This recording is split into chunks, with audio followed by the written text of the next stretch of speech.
Hello everybody, welcome to another math teaching video with Mr. Scarano. In today's video we're going to be talking about another mathematical application of integrals, and this one is known as the Flippy Floppy theorem. Very strongly named.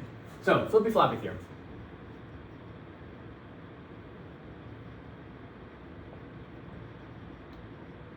So what does the Flippy Floppy theorem tell us? Well, in essence, it tells us if we take some integral from a to b of f of x times dx, if we flip the region of integration, if we go from a to b and instead we call it b to a, these are the same, except they're negatives of each other. Okay. So here's really an explanation of this, of why this works. Let's say we're looking at velocity. It's easiest to look at this with a velocity function. So let's say we're going from 0 to 4, time t equals 0 to time t equals 4, with a velocity function, v of t times dt. Okay, how does that relate? How does this work out then? How is it the same as going negative 4 to 0 of v of t times dt? And if you just walk through the integration, it actually makes sense. Or you can see that it checks out. So what's the integral of velocity? Is position, so p of t from 0 to 4. Okay, now let's just keep working through this side. This is p of 4 minus p of 0, whatever that is. Now on this side, if it's going to be negative of, well, this is still, you're going to be looking at, the position function. You're doing it from 4 to 0, okay? So this becomes, so let's see, are these things actually equal? I'm trying to figure out here. So p of t from 0 to 4 is p of, we always do the top minus the bottom, so p of 0 minus p of 4, okay? And so let's see what this is, p of 4 minus p of 0.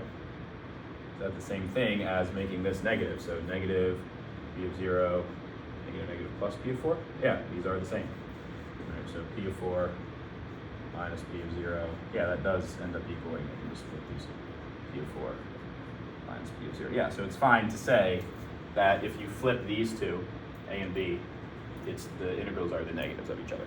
All right, let's look at an example of when this could potentially be useful. So here's an example. And it's going to be a little bit long-winded, but that's okay. Example 1, given the integral of some function 0 to 3 of f of x times dx equals 5. Let's say you're given this.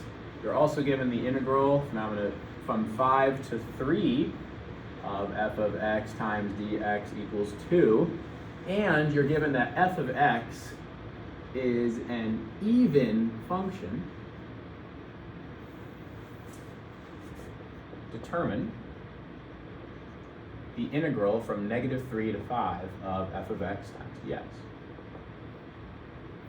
Well, integral from negative 3 to 5. All right, well, what do we know about even functions? Well, we know for an even function, we go from 0 to some number, 0 to a. That's the exact same thing as going negative a to 0. It'll yield the same result, right? We looked at this before, an even function looking like this. This result from 0 to 3 is going to be the exact same as negative 3 to 0. These are the same. So if this is 5, then this must also be 5. I don't know if the function exactly looks like this parabola with a vertical shift, but I know that if this side's 5, this side's going to be 5. So if we were to break this up, we could say, oh, well, this is the same thing as the integral from negative 3 to 3 of f of x times dx, plus the integral from 3 to 5 of f of x times dx. And I'm kind of separating these out into a couple parts because I know how to manage each of those parts. Negative 3 to 3, well, that's the same thing as 2 times the integral from 0 to 3 of f of x times dx, okay?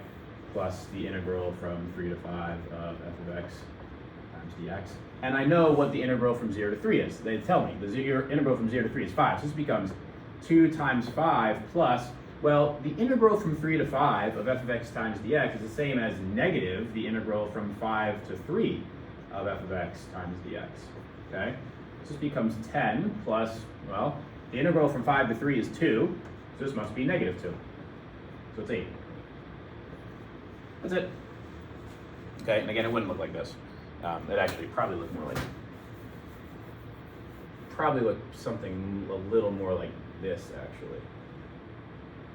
Okay, where what we have is, this is 3, that's 3,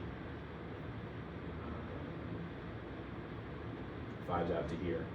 This region, so if we were to do a pictorial of this, some sort of pictorial representation of this.